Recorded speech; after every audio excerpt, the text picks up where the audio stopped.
forward, standing 6'2" Matthew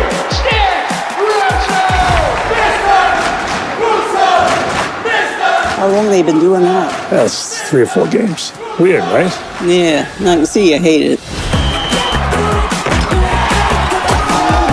Your kid, he had a good game. Where's he going to college? No, he's coming to work for us, a family business, construction. I'm a scout. If you want me to make a few phone calls, there might be a hole here or there. Some of those holes have scholarships. Who let the dog out? You know that's 20 years ago. I told him we should use Ain't Gonna Be No Rematch at the end of Rocky. That's 40 years ago. Who's this, Sticks? Oh, this is Danny. Nice to meet you. Yeah. Do not like her. Don't be mean in front of her. She don't know us yet.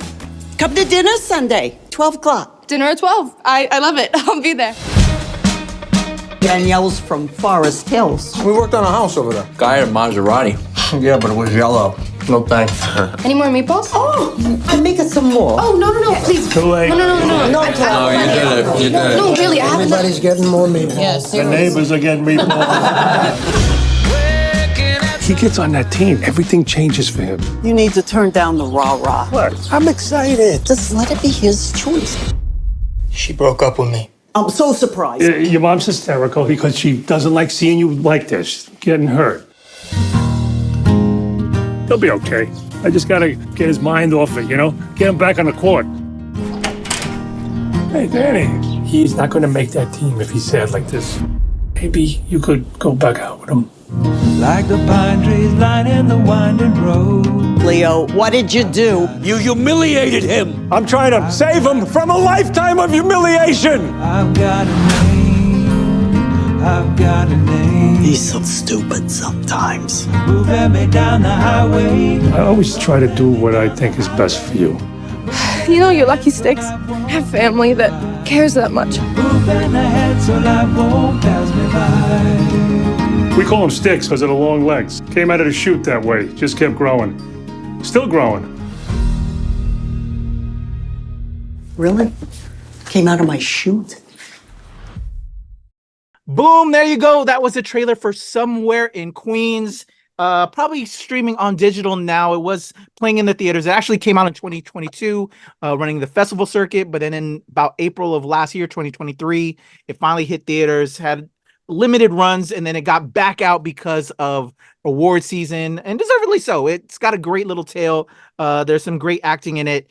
And it's got a bit of a message there as well. So it's your boy Kuya, Nerds Rule the World. Joining me to talk all things Somewhere in Queens is my pal, Heather Hurt. How are you, Heather? Good, and it's on Hulu. Oh, thank you. Hulu. Heather with the pickup and dunk. There you go. Maybe not a pickup. A pickup is, you know what? My basketball terminology is off, maybe a layup. From there, layup. Awesome. Heather with the basketball analogies, and I say that the reason I bring it up is that's a little bit a part of this film. We have Ray Romano, who you know from Everybody Loves Raymond, and then he obviously did a bunch of other work. He's an outstanding comedian, along with Laurie Metcalf. Who, what do I know Laurie Metcalf from? She was on a show too. What show was she on? A lot of stuff. She's been on a lot of stuff, and I, for some reason, also am blanking on her. Same. Oh, she okay. She's Roseanne. There we go. Brain fart. That's it. Roseanne. That's where I was first introduced to her as well. Yeah, so she's been a long time. Outstanding. You've seen her on everything. Yeah. Heather again with the layup, and then I got to dunk it. All right, let's continue dunking. Basketball analogies. Your boy Kuya. All right. Ray Romano, Laurie Metcalf, Italian American family, raising a young son who plays basketball. They're little young superstar, especially for Ray. Dad, that's my boy, that's my child. Little bit of an overbearing dad. Getting ready to graduate, college applications. He's, going through all that, watching his son, supporting his son.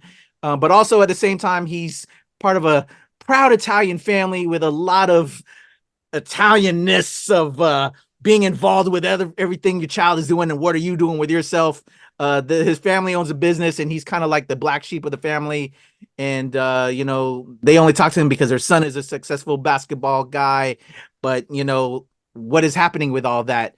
While all that's happening and Ray's dealing with those demons and also being a father, his son is in a relationship that he's kind of keeping away from his overbearing Italian family, and that kind of affects him. And to continue on the story, we have a breakup of a relationship. We have the dad trying to do what he can to be a part of that and get his son to make it, to get accepted into school. And I'm trying to avoid spoilers, as y'all can tell right now. You just give the entire plot away. It's all of that. It's all of that. And how but the core of it is about the family and messaging. And how do we do that? There's a gist. I just wanted to give that off before I throw it at Heather. So Heather, if you can just detail some of your thoughts with the tone and messaging of the story, and then we'll break down our review of the film. Sure. The movie itself was it's very much living your dreams through your children. We got a lot of Ray Romano's character. Oh goodness, and I'm going to forget his name. Oh, there we go. Leo is kind of, as Kuya said, he's kind of the black sheep. He's kind of the one that they don't really feel is responsible. He's always late to work. He might or might not remember to lock doors before he leaves. And it's one of those where he feels like he's special amongst his son's basketball group, the basketball parents, the kids in the basketball, clubs. He feels he's living through his child's excitement. At the same time, his child is going through his own internal struggles. He's probably, if you were to put him in, the real world, he would probably be considered on the autism scale. And his mother and Laurie Metcalf's character, Angela. I was looking at the names. I'm sorry. Angela is a breast cancer survivor and is just trying to be with her family. So you have just this terrible confluence of poor attitudes, hopeful dreamers, and it's just not. Then you add a girlfriend to the mix, and who, by the way, if y'all don't know who Sadie Stanley is, and you have kids, you might know her from Kim Possible, the live action version that came on to Disney. So if you don't know, she is definitely starting to grow up. I wish she would kind of break out of the high school roles. Let her grow up, please.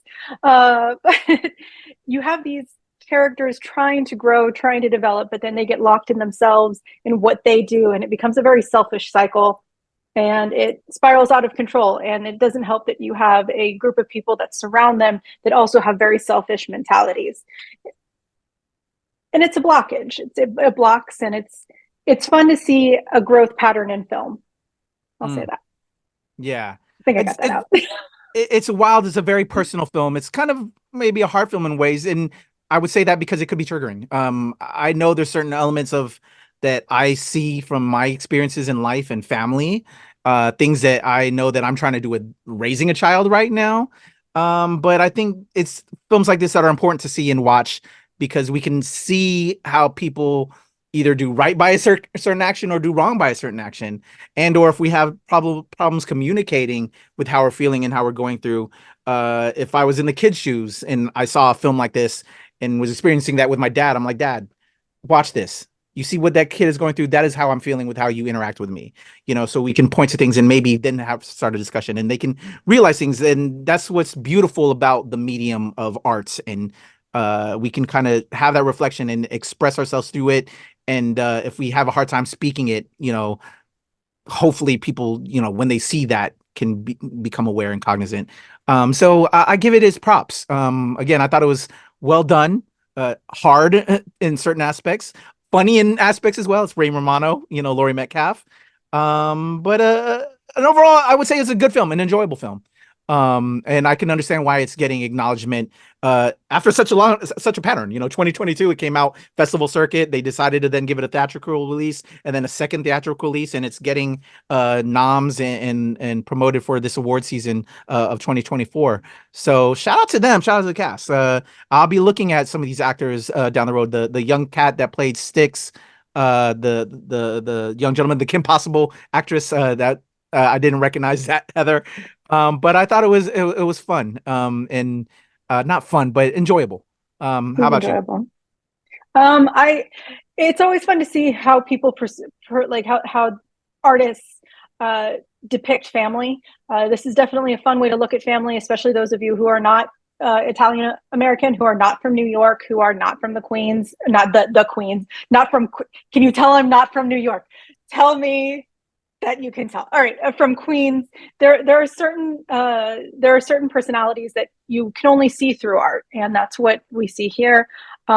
Is this a movie for everybody? Absolutely not. If you like day in the life films, if you like growth films, if you like films that many people would consider boring because really nothing happens, and I mean that in a very professional way. It's nothing happens because this is life. This is a depiction of life through art.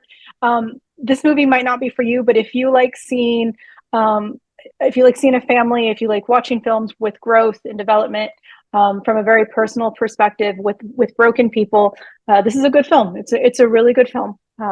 It was shot well. The pacing is good. You've got some really fun comedic elements that keep that quote unquote boredom from getting ahead of itself. But yeah, I enjoyed it. Once again, might not be for everybody, but no film is. There you go. That's a drop the mic moment right there from Heather. Well said. I co-sign that. There you go. Somewhere in Queens, y'all. Ray Romano, Laurie Metcalf. You said available on Hulu right now? It's on Hulu, or you can buy it for like $6 on Amazon. There you go. And yeah, definitely a $6 purchase. I would recommend that. All right, y'all. Heather Hurt, your boy QP, Nerds Rule the World, Somewhere in Queens. Go check it out, y'all. And let's know what you think. I want to know. Let's get into this in the comments below. Bye. All right, Heather.